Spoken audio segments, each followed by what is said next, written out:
आणि आता राज्याच्या राजकारणातली एक मोठी बातमी आहे। महाराष्ट्रामध्ये महाविकास आघाडीमध्ये जागा वाटपाचा तिढा काल झालेल्या काँग्रेसच्या बैठकीमध्ये सुटल्याची चिन्ह दिसत आहेत। तरीही 8 ते 9 लोकसभा मतदारसंघ महाविकास आघाडीमध्ये वादाचं कारण ठरू शकतात। काही जागांचा आग्रह शिवसेना आणि काँग्रेस अजूनही सोडायला तयार नाहीये। दक्षिण मुंबई, उत्तर मध्य मुंबई, उत्तर मुंबई, अमरावती, शिर्डी या जागांवरती काँग्रेस आणि ठाकरे गटानं दावा केलेला आहे।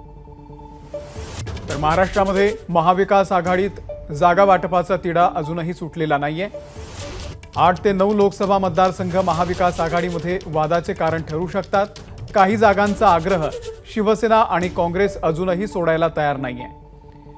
खास करून मुंबईमधल्या काही जागांवरती काँग्रेस आणि ठाकरे गटानं दावा केलेला आहे। त्यामध्ये दक्षिण मुंबई, उत्तर मध्य मुंबई, उत्तर मुंबई या जागांचा समावेश आहे। तिकडे अमरावती, शिर्डी या जागांवर देखील काँग्रेस आणि ठाकरे गटानं दावा केलेला आहे। सोमेश कोलगे आपले प्रतिनिधी या संदर्भातले अपडेट देतील। सोमेश, अमोल, आपल्याला माहिती आहे की कालच महाराष्ट्रातील काँग्रेसच्या नेत्यांची बैठक दिल्लीत झाली आणि त्यावेळी एक अहवाल काँग्रेसच्या नेत्यांनी पक्षश्रेष्ठींना दिलाय।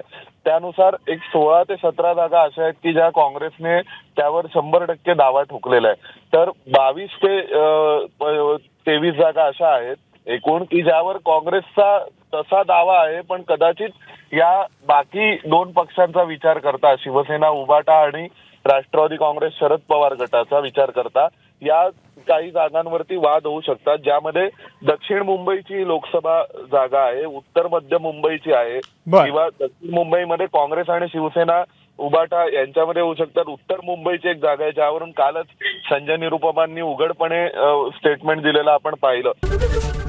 एबीपी माझा, उघडा डोळे बघा नीट।